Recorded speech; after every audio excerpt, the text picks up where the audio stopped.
Once the Nessus tool is installed, you can see this window. Here, if you want to add or launch a new scan, then click on New Scan. Here you can see different options for scanning like discovery, vulnerabilities and compliance. You cannot add compliance here because in Nessus Essential it will not allow to add compliance. For compliance you have to go for Nessus Professional. For scan host discovery, it performs a simple scan to discover all the live ports and open ports. The protocols used in this host discovery will be ICMP, TCP, UDP, and ARP. In basic network scan, it performs a full system scan that is suitable for any host. It has all plugins enabled and is normally the policy used to find all vulnerabilities. Advanced it in advanced scan it will give all the information about the system.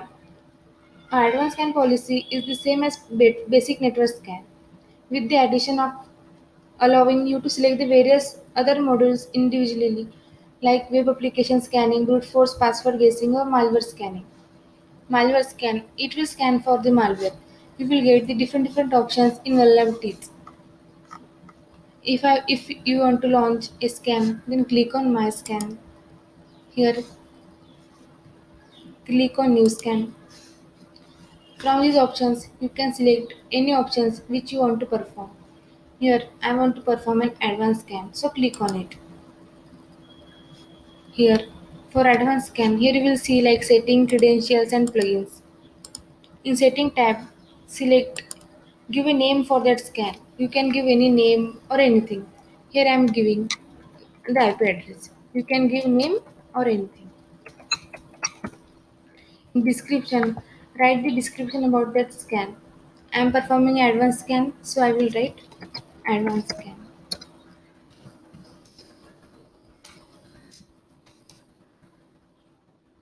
Select a folder where you want to save.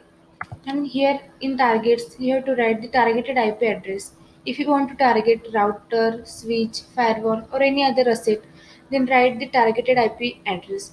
Here, I want to target this IP. So, I will target this IP address and I will write this IP here. In credentials, go to the credentials tab. Here, you can see the different type of categories Windows SSH. If the you want to select if the remote operating system is Windows, then select the Windows.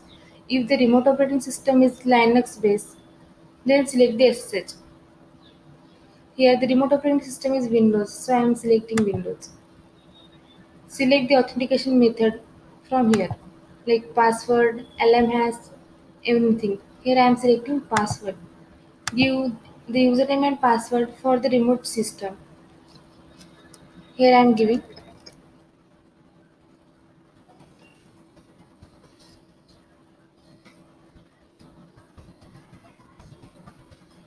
Once you are done with this procedure, click on save.